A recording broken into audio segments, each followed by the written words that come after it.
the all-new Vitara Brezza. धर्मनगरी Haridwar में अन्नदाता किसान यूनियन के बैनर तले चल रहे 3 दिवसीय किसान सम्मेलन का आज समापन किया गया।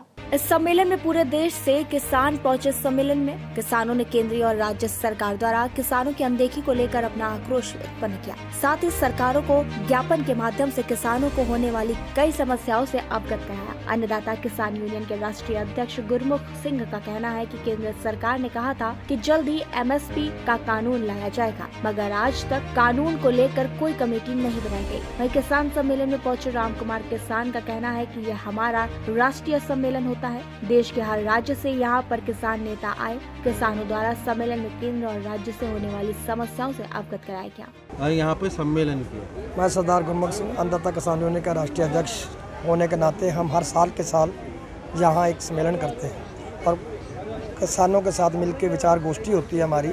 जो खामियां रहती हैं सरकार की उनको हम आज़ाद करने के लिए यहाँ इकट्ठे होते हैं। हमारी कुछ मांग भी है, राष्ट्रीय लेवल पे भी हमारी मांग थी जो मैंने अभी बताई है कि भाई हमारा जो MSP का गारंटी का जो कानून है वो अभी लागू नहीं। उन्होंने सरकार ने कहा था कि भाई हम MSP की गारंटी का एक कमेटी बनाएंगे। जब हमारे को वहाँ से उठाया गया था तो यही आश्वासन देकर हमारे को उठाया गया था कि भाई आपका MSP का गारंटी का जो कानून है हम बनाएंगे, मगर आज तक कोई कमेटी नहीं बनी, कोई कुछ नहीं हुआ। उस पर भी हमने विचार किया है। 3 अध्यादेश कानून जो है ना हमने मांगे थे, उन्होंने खुद ही दिए थे, खुद ही उन्होंने वापस कर लिए गए थे। तो वो हमारा जो है मुद्दा एक तो MSP का है, दूसरा हमारा जो मुद्दा है वो एक रेल, ये हम जो है काफ़ी दिन से चला रहे हैं और ज्ञापन भी दिया है मैंने परसों कलेक्टर साहब को। उसके अंदर हमने यही लिखा था कि भी जो ट्रेन पैसेंजर ट्रेन है, गंगा मैया पे स्नान करने के लिए लोग आते हैं। आपने देखा होगा, आपके माध्यम से, पत्रकारों के माध्यम से भाइयों से कह रहा हूँ कि पहले यहाँ पैर रखने की जगह नहीं होती थी कोरोना काल से पहले, और आज वो पैसेंजर गाड़ियाँ नहीं चल रही, जनरल डिब्बे नहीं चल रहे, उसकी वजह से लोग आ पा नहीं रहे। तो मैं सरकार से अनुरोध भी करता हूँ कि इसको जल्द से जल्द ट्रेनें चलाई जाएं और जनरल डिब्बे लगाए जाएं। जो लेडीज़ के एक लेडीज़ डब्बा भी उन्होंने वो भी काट रखा है। दूसरी बात, जो बुढ़ापे का जो हमारे कंसेशन मिलती थी वो भी सरकार ने काट दी गई है ऑल इंडिया के अंदर, वो भी लागू की जाए। ये हमारा जो है मेन हमारी मांगे ये है। और बिजली के बिल किसानों के वो जो है वो नहीं, उसको माफ़ किया जाए। और एक ये जो कचरा है, हमने ये देखा है कि यहाँ एक इतना बड़ा तीर्थ स्नान है।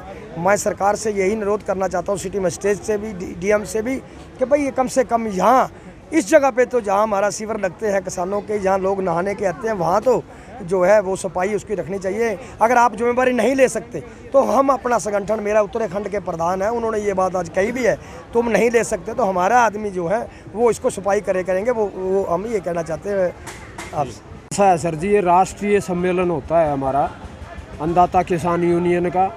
हर स्टेट से यहाँ पर किसान नेता पहुँचे, उन्होंने अपनी समस्याएं स्टेट की भी रखी हैं और सेंटर की जो मुद्दे थे, जो MSP की गारंटी है, स्वामीनाथन का रिपोर्ट की बात है, अब महंगाई को लेकर के किसान इतना दब चुका है। 7.5 लाख किसानों ने भारत देश के अंदर आत्महत्याएं की हैं, वो इतना दब चुका है, आम दिखता नहीं है। महंगाई ने कमर तोड़ के रख दी, उसके पास कोई साधन नहीं है किसान के पास सिवाय अन्न के, और अन्न की खराब माटी हो रही है। क्यों MSP नहीं दे रहे? अब औने पौने दाम के ऊपर जो है ना उसको खरीदा जाता है। अब छोटा किसान है वो क्या कर लेगा? कुछ भी नहीं कर लेगा। उसको खाद नहीं मिलता, उसको दवाइयाँ नहीं मिलती, उसको टाइम के ऊपर कोई चीज़ नहीं मिलती। महंगाई इतनी हो गई कि वो पिसता गया। लेकिन सरकार तो कह रही है कि हम किसानों की सारी मांग मान रही है।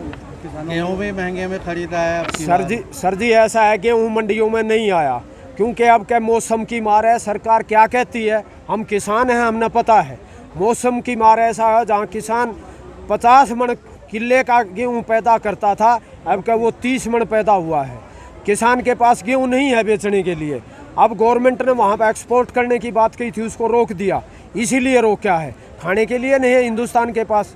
और यहाँ पर किसानों के साथ जो वादे किए गए थे वो वादे पूरे नहीं कर रही है सरकार, तो किसान क्या करेगा फिर? भोला वाला है, बेवकूफ़ बना रही है सरकार। बस ऐसा है जी, भोला तो नहीं है, पढ़ा लिखा है किसान, लेकिन मजबूर है। वो क्या कर सकता है? वो लड़ता है। अब 13 महीने में सरकार जागी है दिल्ली के अंदर। कितनी लंबी लड़ाई, ऐतिहासिक लड़ाई लड़ी है, कोई लड़ नहीं सकता। ये एक ऐतिहासिक लड़ाई थी। तो भोला तो नहीं कहेंगे हम किसान को, लेकिन मजबूर है, लाचार है, ये है किसान का। पुण्यतिथि भी मनाई गई आज। ऐसा है जी, हमारे धनखड़ के साथ साथ 750 किसान शहीद हुए 13 महीनों के आंदोलन के अंदर, जेलें भी काटी हैं, शहीद भी हुए। हम उनकी सबको याद किया है यहाँ पर कि भाई ये हमारे जो शहीद हुए किसान, सरकार उनको उचित मुआवजा दे। छत्तीसगढ़ के जो मुख्यमंत्री थे, पंजाब के किसानों को जाकर के 3-3 लाख रुपए दे करके आए। प्रधानमंत्री के एक शब्द नहीं निकला आज तक मुख से कि भाई किसान जो शहीद हुए थे उनको मैं सांत्वना भी देता हूं। उन्होंने झूठी सांत्वना भी नहीं दी। हम बिल्कुल निंदा करते हैं सरकार की इस बात की।